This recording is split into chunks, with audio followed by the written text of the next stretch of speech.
You probably recognize this headpiece, as it is worn by the most photographed woman in the world, Her Majesty Queen Elizabeth II. And like everything in her sparkly jewel box, this rather ornate piece has a name and history all its own. Let's start from the beginning. It was made for this guy. Yes, the most iconic tiara in the Queen's possession was made for a man. George IV, to be exact. Our Queen's ultra-fabulous great-great-great-great uncle. But why take our word for it, when Prince Charles can tell you all about it? One of the things my great-great-great-great-uncle, George IV, had designed especially for the coronation was this circlet of diamonds. He may have worn it in the earlier part of the ceremony in Westminster Abbey. And of course, I think in those days, when he wore it, it would probably have had a purple cap inside it, which would have made it more like a crown than what it is now when it is in fact a tiara. I do think it's both elegant and very beautiful. It's made up of diamonds set in silver and gold, and the crosses here alternate with the emblems of the three kingdoms.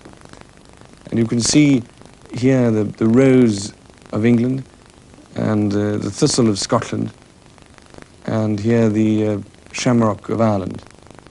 There's no leak, unfortunately, because Wales is a principality and not a kingdom. Since George IV's time, no man has ever worn it. It was worn by Queen Victoria, and now the present Queen wears it on the journey to and from the opening of Parliament. I suppose it's too theatrical, really, to be worn by a modern king, but George IV obviously loved dressing up. As His Royal Highness said, Her Majesty wears the tiara to the state opening of Parliament each year, where she swaps it out for the much bigger imperial state crown. Once the ceremony is over, Her Majesty swaps back and heads home wearing the much lighter diamond circlet. Well, the diamond diadem, which you can see here behind me, is a very significant jewel because it's so familiar to us. And the reason being is that it appears on portraits of Her Majesty the Queen that we have on our postage stamps here in the United Kingdom. But it's also very familiar because Her Majesty the Queen wears it on the way to the Palace of Westminster for the state opening of Parliament every year since the first state opening of her reign in 1952. And she also famously wore it for the journey from Buckingham Palace to Westminster Abbey for her coronation in 1953. So it's a very familiar jewel indeed. The Rundell and Bridge creation has been copied many times over for film and television, and has run the gamut of believable to downright shameful in respects to their accuracy.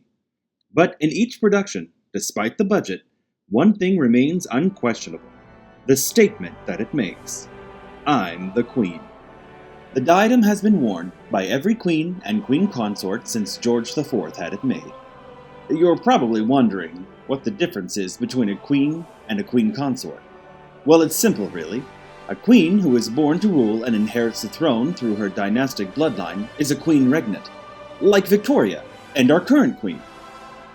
A queen consort is the wife of the reigning king, like the Queen's mother was, and Camilla and Kate someday will be, which will of course entitle them to wear this gorgeous sparkler for themselves. Thanks for watching.